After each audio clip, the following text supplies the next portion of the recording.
I'm from Austin, Texas originally.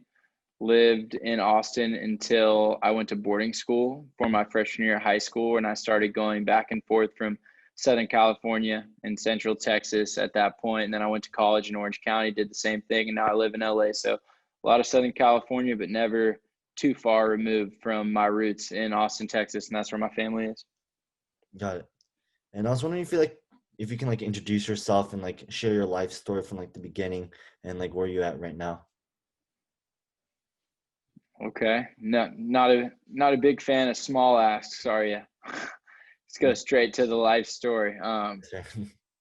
I am, like I said, a native of Austin, Texas. Grew up.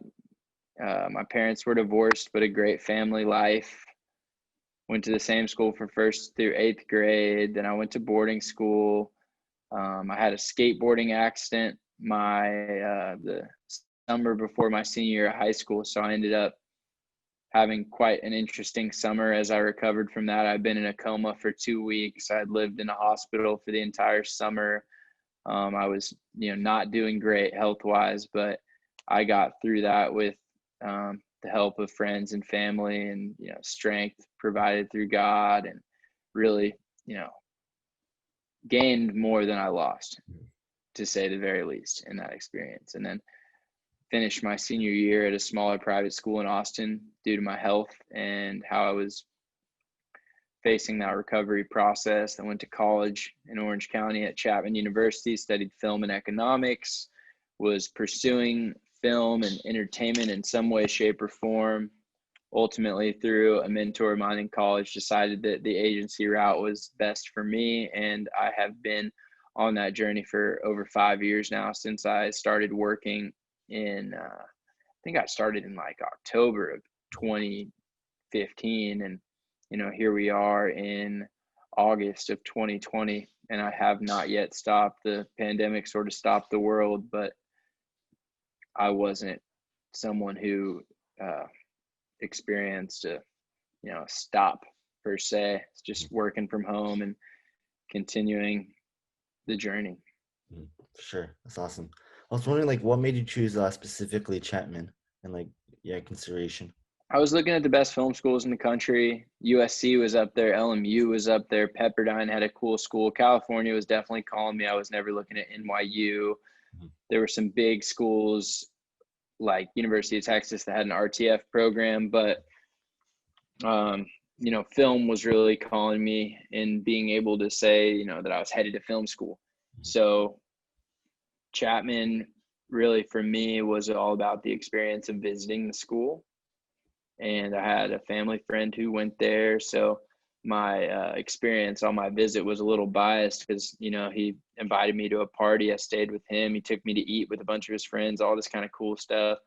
But, you know, it was kind of Chapman from the beginning once I had that time and had a really great enrollment process, that sort of thing. For sure. What made you choose to do like film production and later go on to a different route of economics? So econ was my minor. I was Okay. I won an award in high school for economics because it Okay. just made sense to me. I was never big into math or science, but econ was kind of logistical and just made sense. Mhm. So I liked that, and I needed a minor. Chapman really supports students who have a minor as well as a major, and the major within the film school that I studied was creative producing, which really is the art of producing in entertainment. And I think for me, producing is not just film and TV, but it is leadership. It's being able to run a team. It's being able to handle the administrative, tactical, creative development works that comes with any sort of producing, whether that be an event, a show, a play, a weekend with your friends. And I had applied for film production, even though creative producing sounded cool, but it was like the second year that it had existed at Chapman. And the guy who worked in the admissions office, who I had interviewed with, called me and just said, Houston, we want to have a spot for you at Chapman. There's going to be a spot for you at Chapman. I can't offer you a film production spot right now, but what I really think that you want anyway is creative production. And this was early acceptance time. And I basically said, does that mean you're offering me a college experience? Does that mean I'm in? And all I have to do is shift my major from production to, or film production to creative producing. So at that point, the classes weren't super different, and all the classes I actually really was interested in taking were in creative producing anyway. So I just said, come on, like, I'm a college student now. Let's go. Got it. What would you say is like the biggest thing that you learned from all your experience in Chapman? And college was one important experience and one important lesson after the other. I think that when I look back at my time at Chapman, I learned that there's a really important mix of skills that it takes to accomplish any sort of goal or to pursue any sort of goal, aspiration, dream. So it's not just, at least in my experience, how skillful you are at handling a budget sheet or organizing a team, or your vision for what a story should look like, sound like, feel like, or even how you might see the best way at accomplishing a goal, but it's a really unique combination of all of those sort of things. Like, so when there is a goal in front of you or you have a journey ahead of you, it's really everything that makes you who you are that you need to be on top of and on point with, and all these different kind of knives in your toolkit need to be sharpened so that you can use what makes you you to get that particular thing done in the best way. And whether that was Greek life in Chapman, navigating, trying to play basketball, or getting through college classes, relationships with friends, girls, whatever it wasn't just one thing that helped me do it the best I could, but a ton of different things. And that sort of idea and perspective has only been solidified and affirmed further after college. Got it. Like, would you say there's anything that like you regret, not, and would you like done differently at Chapman and just your experience in college, and like the biggest advice that you have for like college students? Oh, no regrets. Definitely no regrets. Of course, I flirt with the idea that maybe I should have studied abroad twice.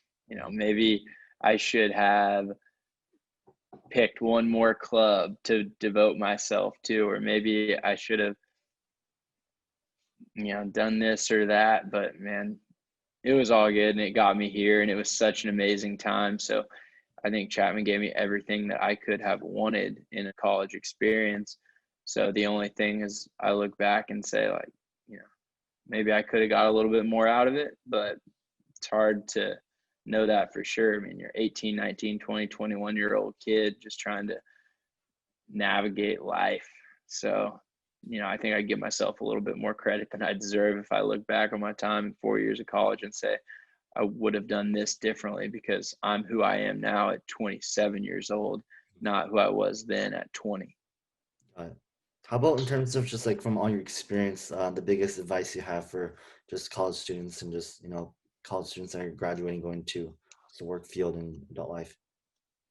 Mm-hmm. Oh, that's a great question, man. I think that I would encourage current students, encourage current, humans, people in that stage of life, just to really look at their relationships with their friends and family, guys, girls, and just see which ones are healthy for me, which ones are helping me become a better person, which ones are holding me back or making me frustrated or making me sad. And just understand that all those relationships really matter. They're really important. They're really the main fuel for the vehicle that is you becoming who you're going to be for the rest of your life. And you have so much time ahead of you and so many new relationships that you'll have, certainly in the near future, but definitely in the extended future.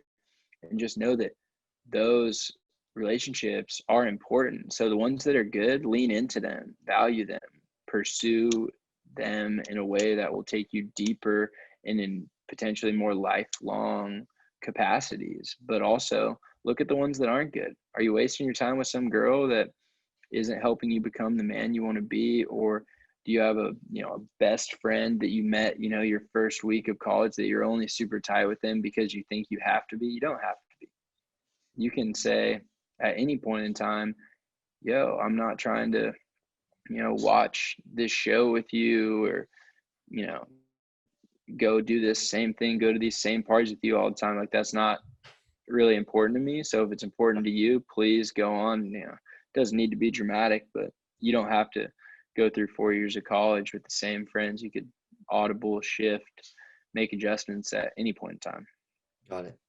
I was wondering, going to like your internships, after college, I was wondering, if you can kind of talk about just your internships like Lionsgate and your other internships that you've done, like App and Way, and just can you talk about just your experience and how's it like the process of just interning and trying to Mhm. find those jobs and just the interview process.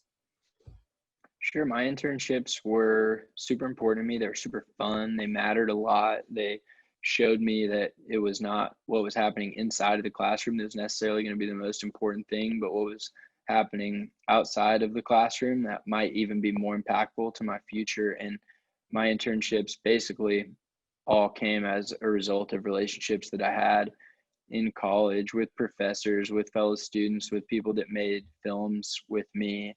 And I took them super seriously. I went and showed up. I was on time. I looked sharp. I put my best foot forward each and every day that I went there. And I didn't skip any opportunities to intern because I wanted to do more college stuff, or I didn't want to be driving from Orange County to LA. I really went for it. And I think that that would be my suggestion to current college students. If there's any form of interning or any form of real field experience that you can get, especially if you're, pursuing a trade in entertainment or you're in film school, you got to be doing that. And it doesn't matter how big or how small, just get involved. It's all stepping stones. Nothing is going to be the reason why your career is made or broken. But one thing will lead to another. That is guaranteed.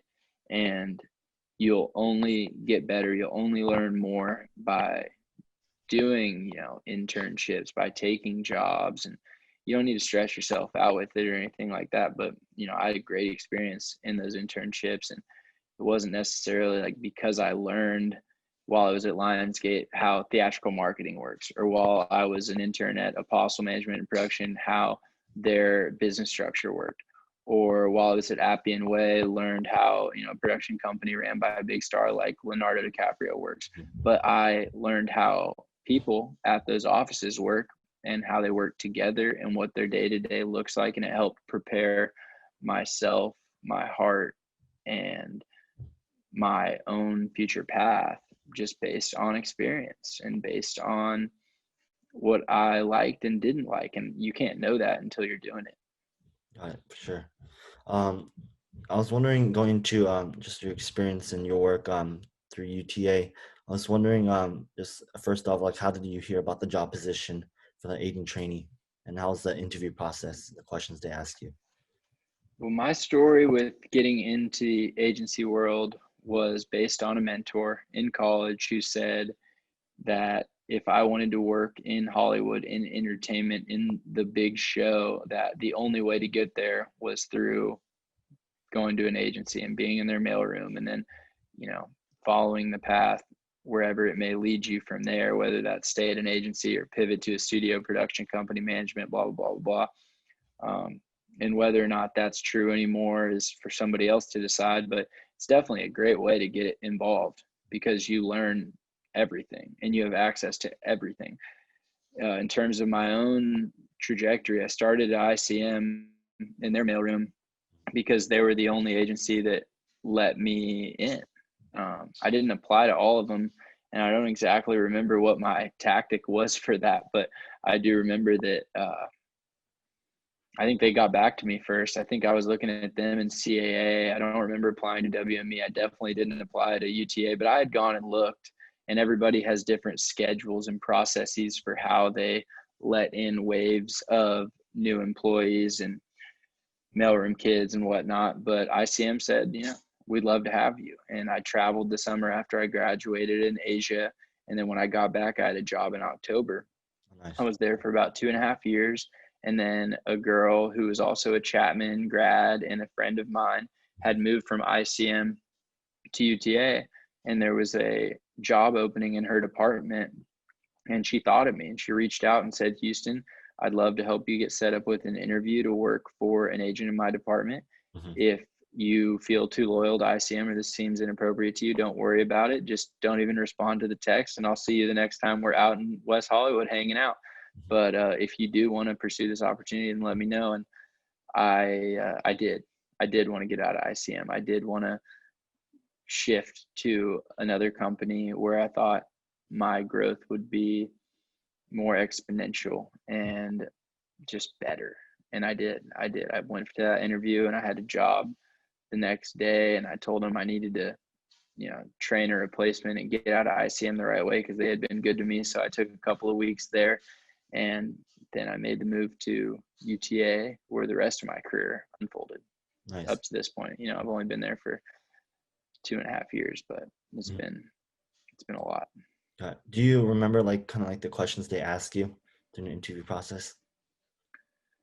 I think the biggest thing, and we spoke about this on the phone, is having tastes and preferences. Mhm. If you say that you want to work in TV lit and you want to represent television writers, you better know who your favorite showrunners are. Who are your favorite writers? Who wrote your favorite episode of television? Or if that's not information you have access to, who write who writes your favorite books, your favorite articles on sports, your favorite articles from CNN or Forbes or Business Insider. Like, you got to know who is writing the stuff that influences who you are. Or if you want to be a TV film talent agent, same thing. Who are your favorite actors? Why? Who are your favorite actresses? Why? What's a story from a book you read about being an agent in general that made you want to work in that space? Or if you want to work in music, who is responsible for the biggest tours of all time? Like, you just have to have a burning desire to get those answers and to know that sort of stuff, or you're just like every other kid who's like, well, I want to work in film and TV and it's cool and I like movies and I like TV, and this is a movie I like, this is a show I like, I watch stuff all the time. Like, everybody does that. That's Right. what the consumer does, but you're not pursuing a career and being a professional consumer. You're pursuing a career and being a professional creator. Mhm. You are responsible for the creation of the content that fuels culture. And I think that it's pretty self-explanatory what kind of person would make a good culture curator and what kind of person, probably has no business being at the front of the line for that sort of job. Got it. What do you see as like a typical day in the life at the office and at home? Well, that's a tough one now because we're in the midst of a global pandemic, and Right. I've been working from my living room for how many months has it been, man? I don't even like to put a number on it because it's been too many, Nine but months? since March, it's been a while. Right. For me, when we were in the old fashioned days of, uh, going to work from 8:30 to 6:30, 7:30, whatever it might be, I would wake up around 5:15. I would drive to West Hollywood. I would be at a gym studio class working out for an hour from 6 to 7. Then I'd get ready for work there, shower off, get ready. I would drive to a coffee shop on my way to the office, hang out there. That's when I had me time. That's when I would get into my Bible Mhm. and get into my journal and get into some quiet time to just set the tone for my day, set the pace for my day. And then I would get to the office around 8:30, and I'm working from 8:30 to 6:37 is about when I would call my days, because I felt like I really made sure not to allow them to be lingering days where I would need to stay at the office till 7:30, 8, because with my boss being in Central Time Zone, we would get started fast, and he had already had 2 more hours of the day ahead of me to really be ready to get to work. And then, it's important for that work-life balance for me to be able to go have dinner with my girlfriend or cook food at my house with my roommates or watch a game or, you know, go to a concert, do some sort of show. I go to a lot of comedy shows. I'm involved with the comedy program Nice. of young and up and coming future agents at UTA. So I go to a lot of comedy shows, maybe 2 a week, Oh, and just do stuff like that. So I'm not trying to be at the office until 9 p.m. so that I can go home, scarf down some food, fall asleep, wake up and repeat. Like I'm really into having a balanced, but more so a full life that mhm. makes me feel good. And that would, be a sign of someone who cares Mhm. what their life looks like and what it feels like, more importantly. Got it. I got to go in 2 minutes, by the way. I got Got it, for this sure. call, so I just want to give How, you a heads up. got it. How about in terms of like routine wise of like work wise, like what are some things that you do work specifically? Um, Say that one more time. I'm not Yeah, sure I I was wondering. understood. I apologize. No, for sure. So I was wondering in terms of like work wise, like what are some like things in the work that you do as an agent trainee and like a day in the life of like the type of work you do for UTA? Okay, definitely. So when you're an agent trainee assistant at UTA, your number one client is your boss. So I need to make sure that my boss's life is all scheduled, all on point, all, confirmed, reconfirmed, and organized and clear so that he can do his job and represent and serve our actual clients the best. So, I'm getting looped in on emails to schedule calls, meetings, lunches, travel.